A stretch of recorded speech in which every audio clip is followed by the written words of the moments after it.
घोष करू हरी कथा तेने सदा चित्ता समाधान.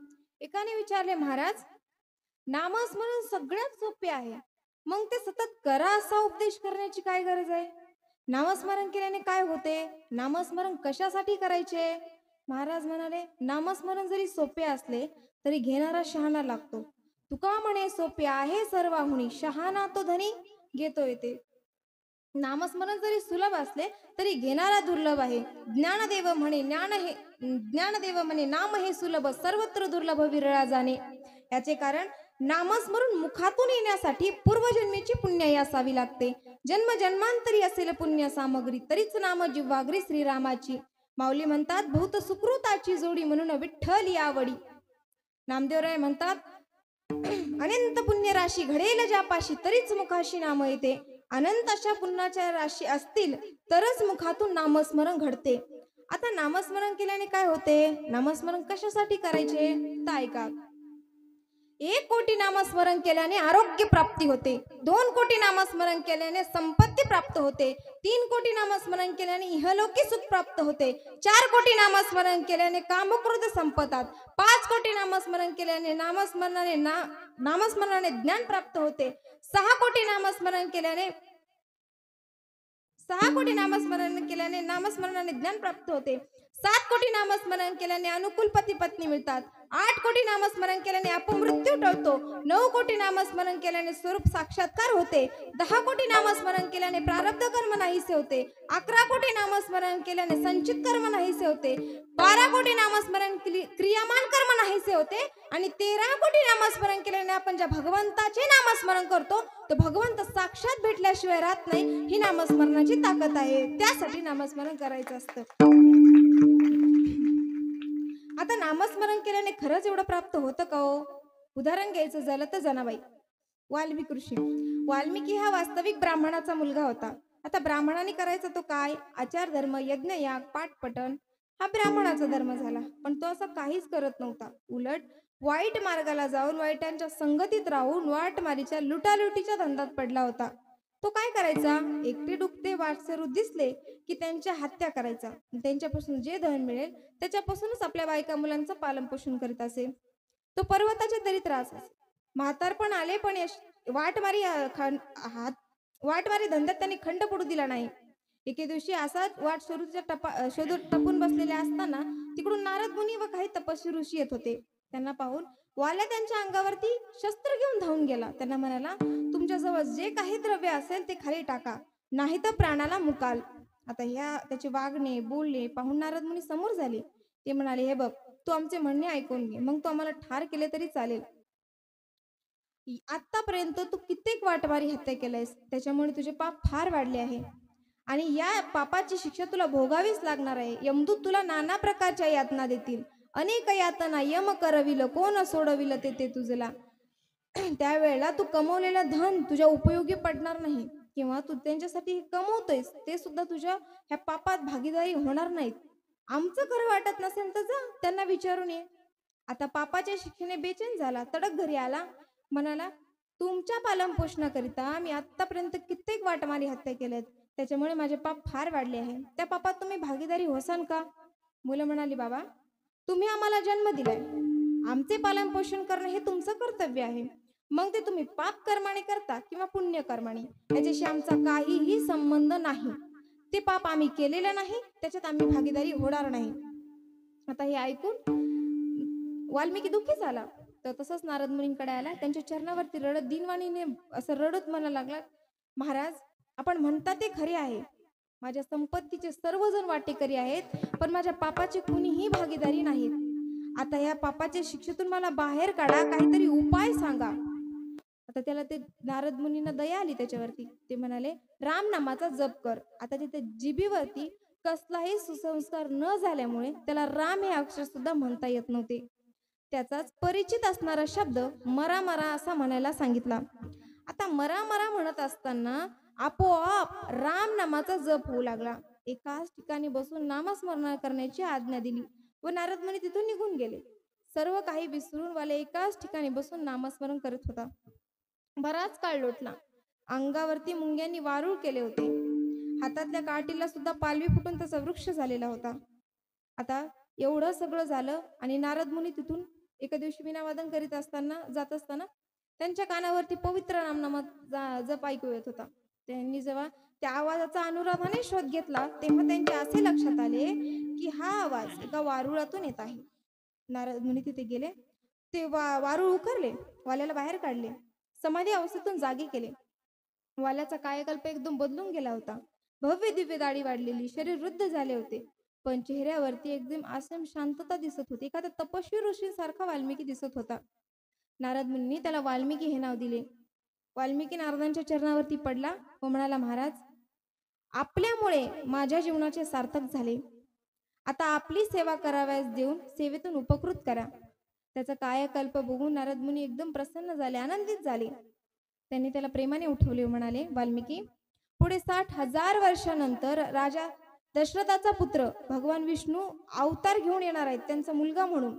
त्यांचं चरित्र तू वर्णन कर. तू ज्याप्रमाणे त्यांचं चरित्र वर्णन करशील त्याचप्रमाणे रामाचे वर्तन घडेल, असा आशीर्वाद देऊन नारद मुनी तिथून निघून गेले. असे अनेक जन्माचे पुण्य असेल तरच मुखातून नामस्मरण घडते. विठ्ठल विठ्ठल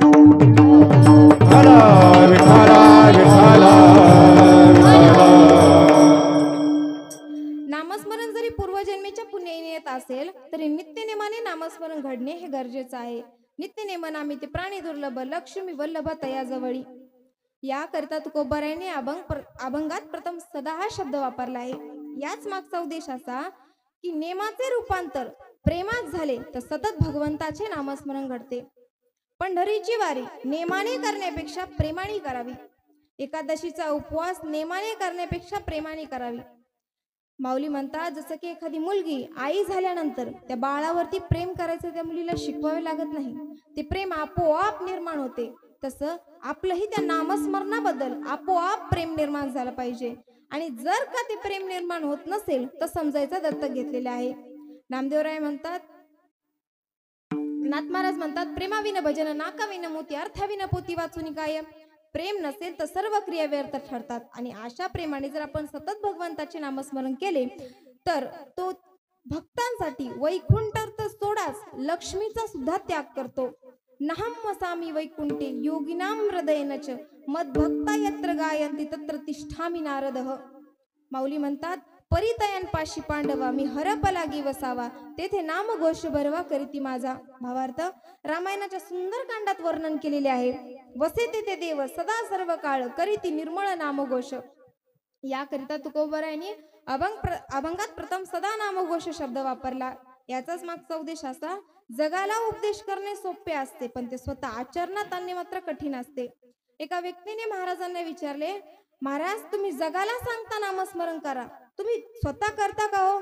महाराज म्हणाले, पूर्वीपासून आम्ही हेच करत आलोय. मागे बहुता जन्मी हेच करीत आलो आम्ही आणि आता सुद्धा अखंड नामस्मरणच आहे. दिन रजनी हाची धंदा गोविंदाचे पोवाडे. एकदा एका विद्वानाने तुकोबारायांची कीर्ती ऐकली. तुकोबारायांच्या भेटीसाठी सकाळीच देऊला निघाला. आता पूर्वीचा काळ होता, पायाने चालत चालत जायचं रस्त्याने. जात असताना त्याच्या कानावरती नामस्मरण पडले. त्याने जरा आजूबाजूला डोकावून पाहिले तर त्याच्या असे लक्षात आले की हा आवाज एका बांधाच्या पलीकडे बसलेला एक व्यक्ती टॉयलेटला बसलेला असून नामस्मरण करीत आहे. आता जसं तुमच्या डोक्यात विचार आला की अशा पवित्र ठिकाणी कोण नामस्मरण करतं, तसं त्या विद्वानालाही आश्चर्य वाटलं. तो म्हणाला, अशा पवित्र ठिकाणी कोण नामस्मरण करतं? तो म्हणाला, जाऊ दे, ज्या कामासाठी आलोय ते काम करायला पाहिजे. तो तसाच विचारित विचारित तुकोबारायांच्या घरी गेला. हा तुकोबारायांच्या घरी पोहोचला आणि तुकोबारा सुद्धा टॉयलेटवरून घरी आले. ह्या विद्वानाने हातातल्या डब्यावरून ओळखले की हेच गृहस्थ तिथे नामस्मरण करीत होते, ज्यांच्या भेटीसाठी आपण इतक्या लांबून आलोय. महाराज म्हणतात, माझी मजा झाली अनावरवाच्या छंद या नामाचा घेतला असे. इतका नामघोष करणारे तुकोबारा होते. शिवाय हरिकथा करणारे, भगवत कीर्तन. आता कथा करण्यासाठी 3 गोष्टींचा समावेश लागतो. कथा त्रिवेणी संगम, कथा त्रिवेणी संगम, कथा त्रिवेणी संगम, कथा त्रिवेणी संगम. देव भक्त आणि नाम, देव भक्त आणि नाम, देव भक्त आणि नाम, देव भक्त आणि नाम. तेथीचे उत्तम, तेथीचे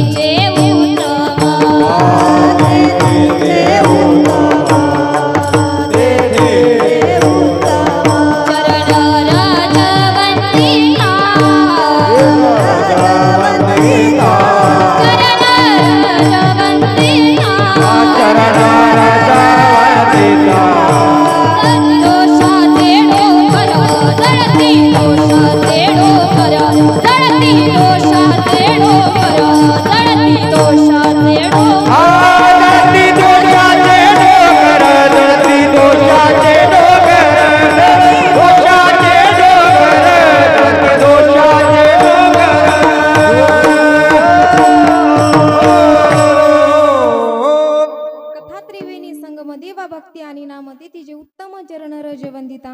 यादवांचे पुरोहित गर्गाचार्याने सुद्धा भक्तीची व्याख्या करताना म्हणतात, कथा द्विषित गर्ग हो, माझ्या कथेबद्दल प्रेम असणे, अनुराग ठेवणे म्हणजेच भक्ती म्हणतात. भगवान प्रभू रामचंद्र शबरीला भक्तीचा नवविधा प्रकार सांगताना म्हणतात, प्रथम भक्ती संतन कर संगा, दुसरी रथम कथा प्रसंगा.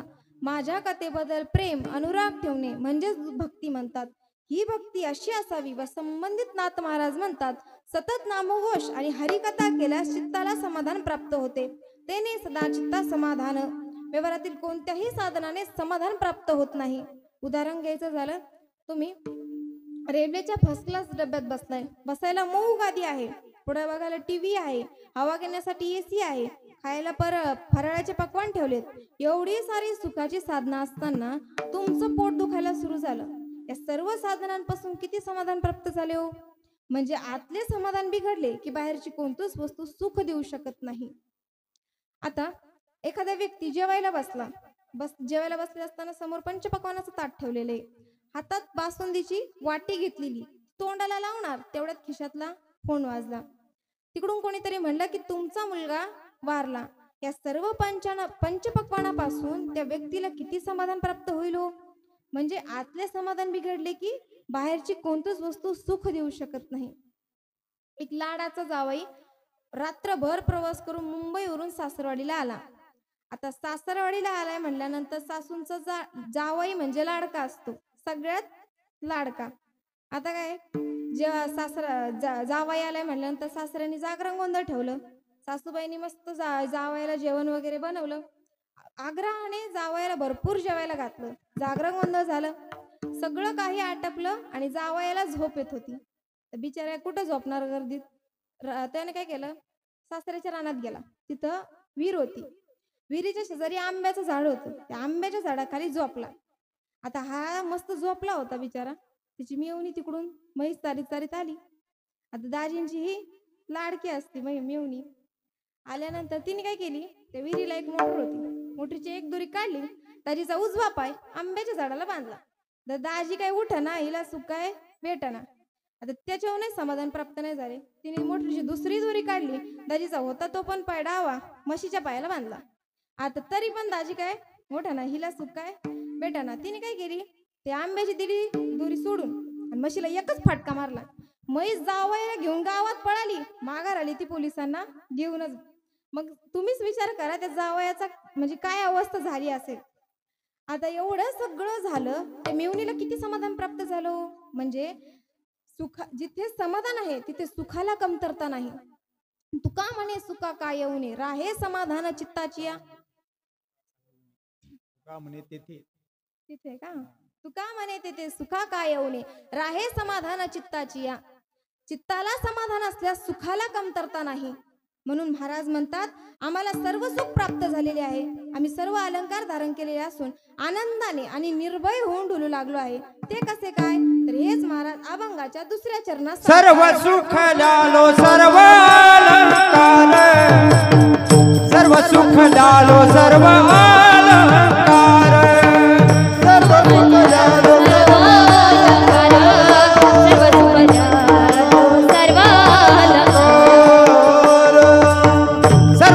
लालो सर्व अलंकार,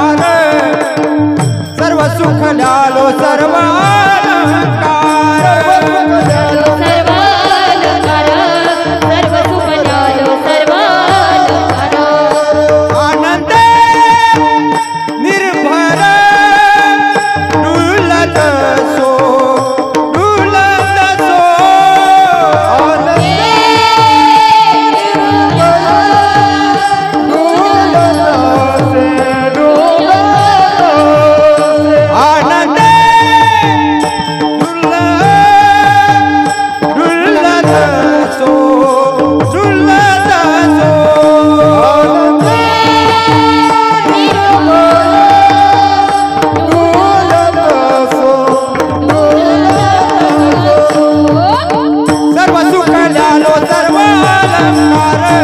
सर्व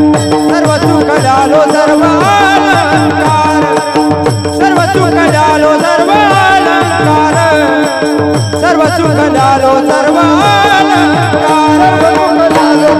अलंकार.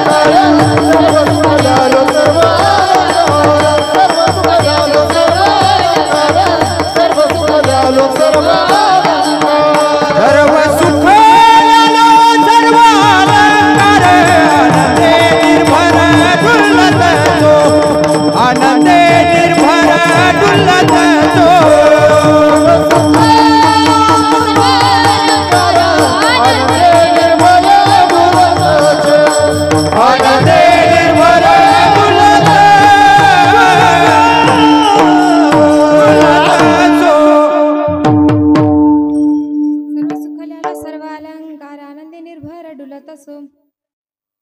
नामस्मरणाने सर्व सुख प्राप्त झाले. सर्वसामान्यांना सुखाचा भास होतो. काहींना विषयापासून मिळणारे सुख बरे वाटते, पण ते विषयापासून मिळणारे सुख हे खरे सुख नसून ते भासक सुख असते. विषय प्राप्ती जो हरिक तया नाम म्हणती सुख, विषय विनाशी त्याची दुःख परम सुख या नावे. ही व्याख्या सदोष असण्याचे कारण जो विषय एका काळी एका देशास एकास अनुकूल अर्थात सुखरूप आहे, तोच अन्य काळी अन्य देशास अन्यास प्रतिकूल म्हणजेच दुःखरूप असतो. कारण विषय मृगजळाप्रमाणे आहेत. हे विषय तरी कैसे रोहिणीचे जळ जैसे का स्वप्नीचा बासी भद्र जाती. म्हणून विषयापासून मिळणारे सुख हे खरे सुख नसून प्रथमतः सुख कशाला म्हणतात? किंबहुना सोय जीव आत्मयाची आहे ते जे होय तया नाम सुख. उद्धवाला सुखाची व्याख्या सांगताना भगवान भागवतात म्हणतात, सर्व सुख याचा अर्थ परमात्म सुख होय.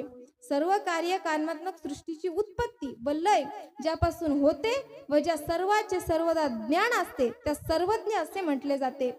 सर्व सुख याला सर्व सुख म्हणतात. माऊली म्हणतात, सर्व सुखाचे आगर बाप रखमा देवीवर. भगवान आणि भगवत प्राप्तीचे जे साधन आहे हे सर्व सुख आहे. या सुखावर जगातील सर्व सुखाचा अंतर्भाव होतो. तुकाराम महाराज म्हणतात, देह हा सादर पहावा निश्चित सर्व सुख येते या नाम आहे. या नामस्मरणाने मागील सर्व दुःख संपले आणि आनंद झाला. भाग गेला शिन गेला अवघा झाला आनंद. आता भाग गेला शिन गेला अवघा झाला आनंद. विठाला विठाला